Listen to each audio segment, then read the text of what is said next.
Bonjour à tous, aujourd'hui une nouvelle vidéo pour arriver à dessiner Sangoku petit.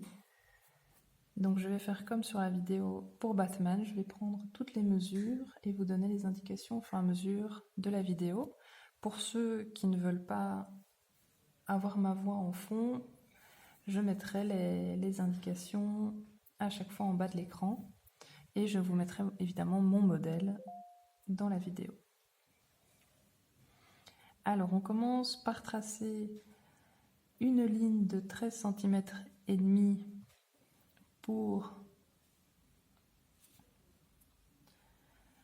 qui représentera ici le sommet de la tête et ici les pieds.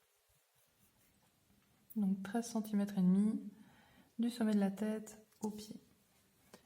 Alors pour délimiter la tête, on va mesurer 4 cm et demi et on va tracer un petit trait. Voilà, donc ici ce sera la zone de la tête et ici ce sera le reste du corps. Donc ça c'est pour la longueur de la tête. Pour la largeur, c'est 3 cm. Donc on place sa latte 1 cm et demi sur le trait. Et donc on sait que la largeur de la tête viendra à 3 cm maximum. Voilà. Donc ça c'est pour la tête.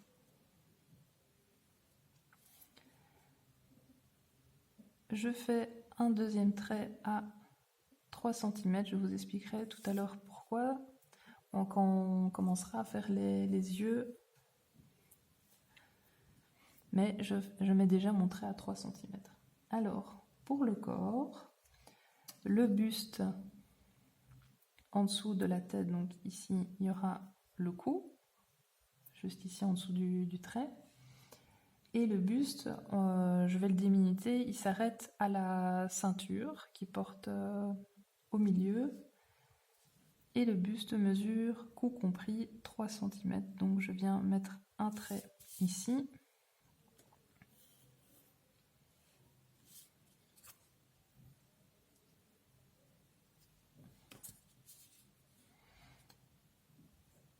Et le buste a une largeur de 3 cm, en tout cas là où il porte sa ceinture. Vous voyez qu'au-dessus et en dessous, c'est un peu plus épais. Donc ici, au buste, je peux même déjà dessiner la ceinture, en tout cas faire un petit schéma de la ceinture, comme ça je sais que ça va être un de mes repères, que ce soit pour les mains ou pour autre chose. Vraiment, la ceinture va venir faire office de repère, donc je la dessine un peu grossièrement. Je viendrai un petit peu plus la travailler tout à l'heure, mais là, comme ça, je sais que c'est un de mes repères. Donc voilà, je la dessine à la va-vite. Ça c'est pour le buste. Les bras, ils vont venir se mettre de part et d'autre de la ceinture. Et donc je vais mettre ma latte comme ceci. Je vais la régler sur un tout petit peu plus que 3 cm pour qu'elle vienne ici sur le trait, parce que la largeur sera de 6,2 cm exactement. Donc à 6,2 ici je fais un trait parce que je sais que mes bras vont arriver là, et à 0 aussi. Hop. Donc voilà, il porte une sorte de bracelet au poignet. Je sais que les deux bracelets vont venir arriver à cette distance là.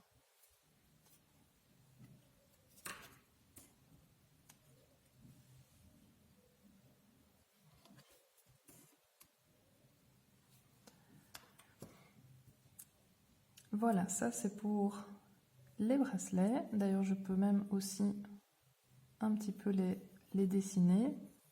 Donc, même chose que pour la ceinture, ça ne doit pas être parfait parce qu'on viendra affiner ça après, mais je fais déjà la forme du bracelet. Comme ça, je sais que c'est ce repère-là et c'est pas juste un un trait ou un point comme ça dans le dessin qui ne représente pas grand-chose. Voilà, donc là, dans les repères, on a déjà la ceinture, les 2 bracelets, la hauteur totale du personnage. On sait que le visage va venir ici. D'ailleurs, je peux déjà tracer un ovale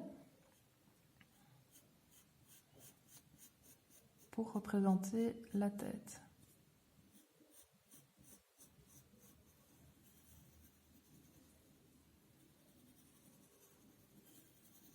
Voilà, comme ceci. Donc on a la tête, on a une petite ligne pour savoir où on va venir positionner les yeux tout à l'heure, le cou, la ceinture, les 2 bracelets. On va se faire un autre repère pour les pieds. Donc les pieds, ils sont écartés à 7,5 cm. Donc, du coup, pour ma latte, je vais venir mettre le trait du milieu entre 3,5 et 4 et je vais venir, hop, faire un trait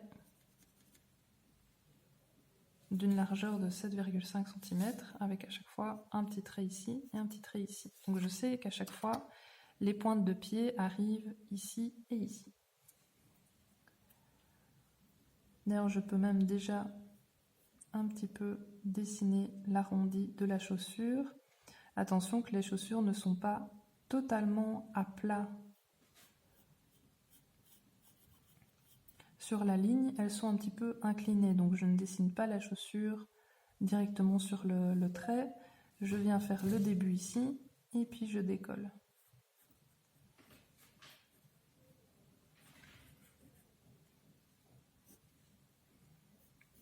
Par contre, l'arrière de la chaussure, lui, sera bien parallèle à la ligne du milieu.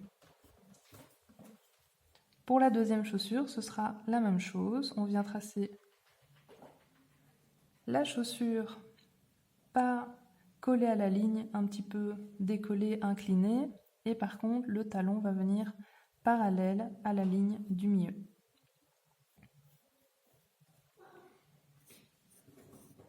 Voilà pour les chaussures. Donc maintenant, je vais venir tracer le buste. Donc je sais que la largeur des épaules, c'est 4 cm.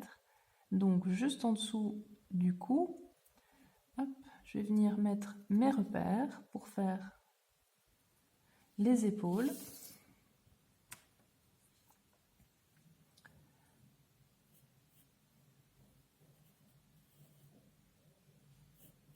Donc les épaules tombent légèrement vers le bas, donc je ne fais pas une ligne droite, je viens un petit peu l'incliner vers le bas.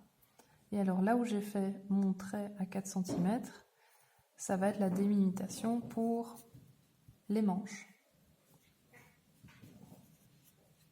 Voilà, comme ceci. Ensuite, il me reste à relier les bracelets aux manches. Donc la même chose, ce n'est pas une ligne droite. Ici, elle vient un peu vers le haut et puis hop.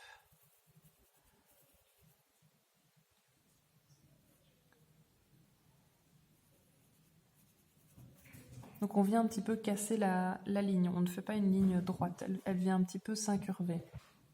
Pour les mains, donc ça c'est vraiment le plus compliqué. Je viens d'abord tracer un carré, comme ceci, hop, et je viendrai faire les détails des mains après. Je vais tracer mon deuxième bras.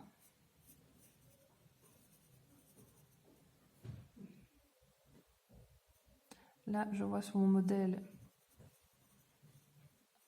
que la ligne n'est pas droite non plus.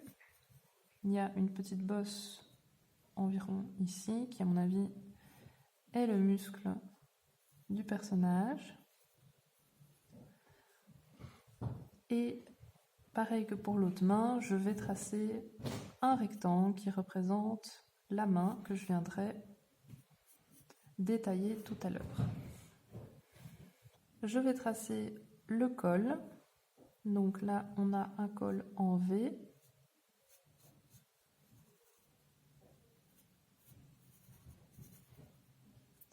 Voilà, comme ceci. Et on remarque que le t-shirt va venir un petit peu plus haut que la ligne des épaules.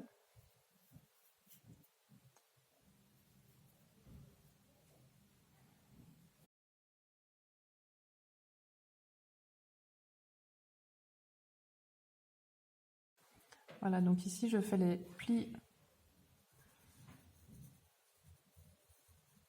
pour le tissu du haut. Donc là, je recopie vraiment ce que je vois. Ici, on a l'écusson, hop, voilà.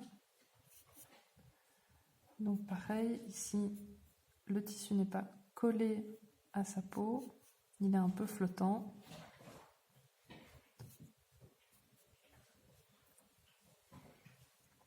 Et maintenant, je vais tracer les muscles du haut. Donc ici, hop, 2 petits traits arrondis et un trait au milieu, ainsi que pour la gorge.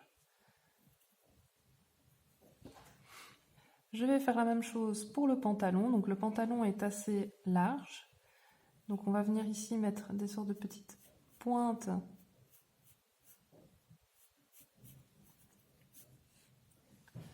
pour tracer le pantalon. Le pantalon vient assez bas, donc je ne le colle pas près de la ceinture. Et je peux déjà faire mes plis.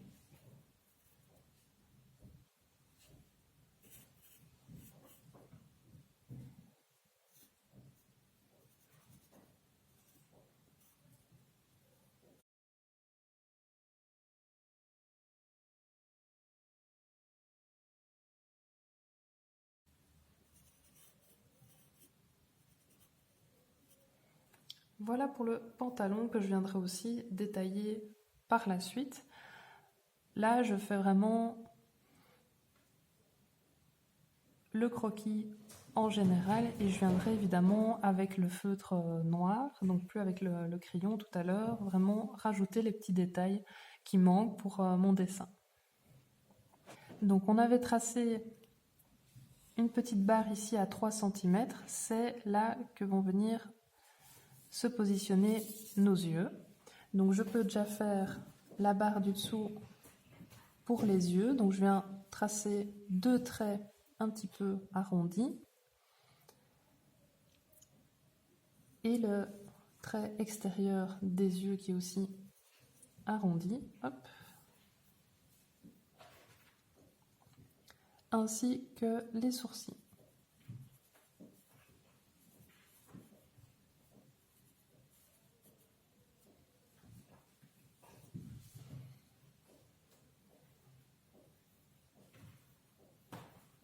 Donc les sourcils sont plus épais vers l'extérieur que vers l'intérieur.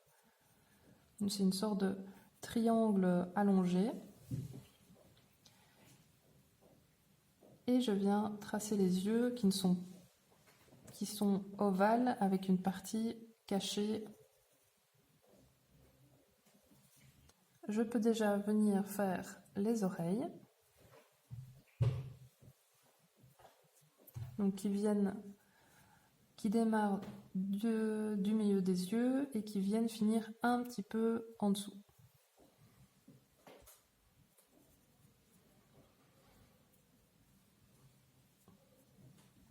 Je peux également tracer le nez et le sourire.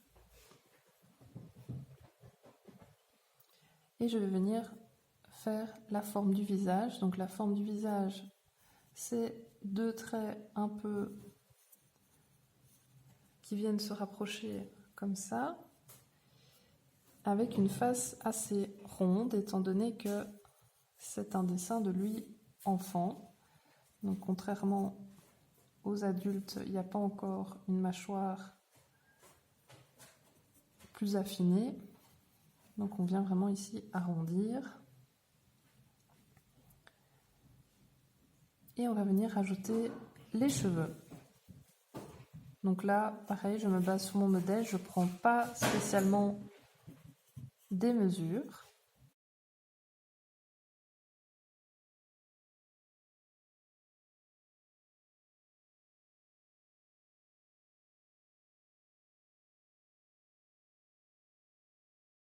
Voilà, maintenant je vais venir rajouter, hop, ici, la queue de singe. Venir ici, s'arrondir. Donc là, pareil, je ne prends pas de mesure, je la fais à l'œil, hop, voilà, comme ceci. Pour les mains, donc évidemment le plus difficile, j'ai oublié de rajouter les détails des oreilles. Donc pour le détail des mains, je vais commencer par le pouce. Donc je ne suis pas une pro des mains, donc c'est toujours un peu difficile pour moi de faire les mains. Ils n'ont pas mis trop de détails sur le dessin pour les mains, donc on ne va pas en mettre trop non plus. Donc vraiment quelques petits traits comme ceci, toujours en commençant par le pouce.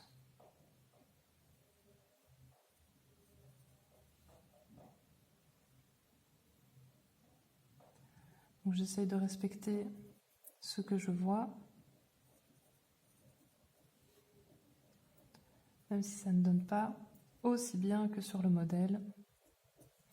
Donc je commence toujours par le pouce et puis après je viens faire la forme un peu carrée des doigts. Donc c'est pas une ligne qui continue, c'est vraiment quelque chose qui se casse un peu. Par exemple pour ce doigt là, on a vraiment, hop, si je devais exagérer, on a vraiment le doigt qui vient comme ceci.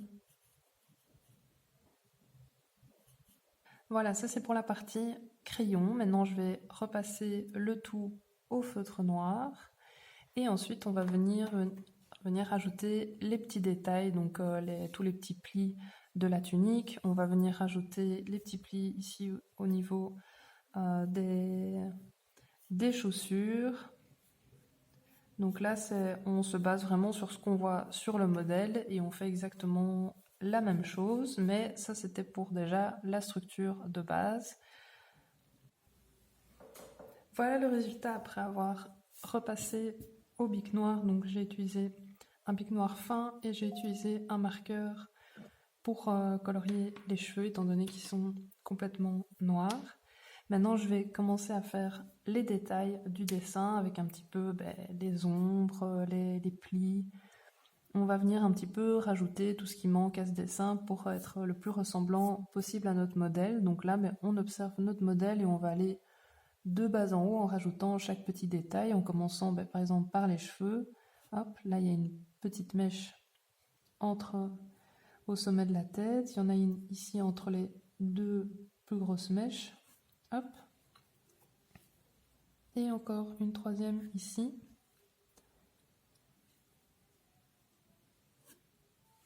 Voilà, comme ceci.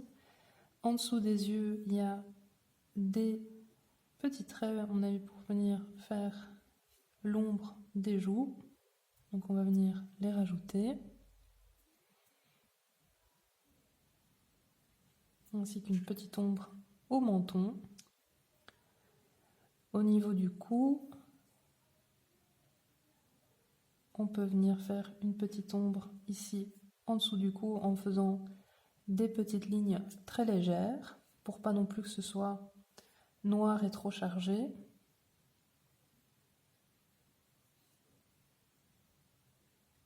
On peut venir ajouter une ombre ici. Pour les plis du t-shirt, il m'en manque vraiment beaucoup, donc je vais commencer par faire ceux de la manche. Donc là, j'essaie vraiment de presque pas appuyer sur mon bic.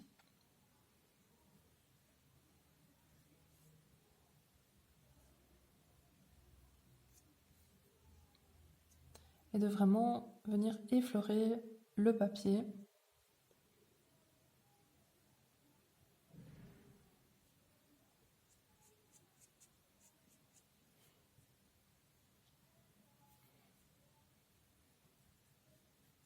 Donc je viens faire les ombres ici, au milieu.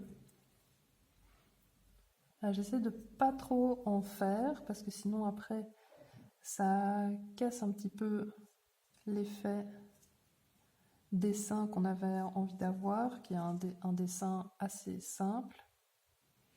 Donc je viens rajouter les plis du pantalon.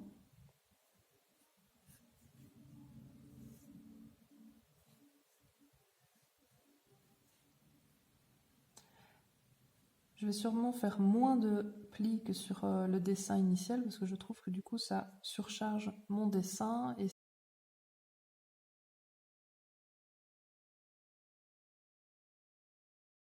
ici je vois qu'il y a des petits traits.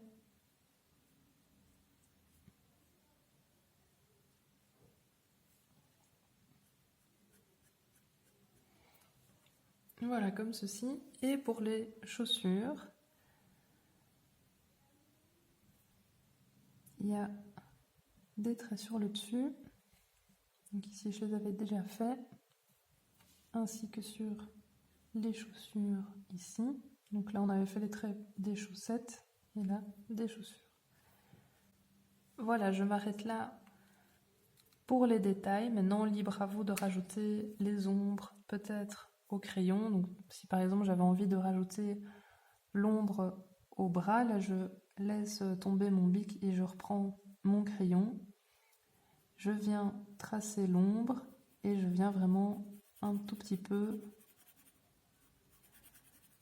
dessiner, voilà, par exemple l'ombre du bras, là je vais le faire au crayon, sauf si vous avez un bic gris. Et si j'ai envie de faire les ombres, je peux les faire au crayon, ainsi que les changements de couleur. Donc là par exemple la ceinture est foncée, je peux venir, mais elle n'est pas non plus noire comme les cheveux, et donc si j'ai envie de mettre des nuances, je viens les faire au crayon. Voilà, comme ceci. Donc voilà, pour ceux qui ont envie de continuer les ombrages, libre à vous de le faire avec un crayon. Et vous voyez que le résultat est pas mal, même sans couleur, même sans marqueur de couleur, on sait quand même avoir des nuances. Voilà, j'espère que la vidéo vous aura plu.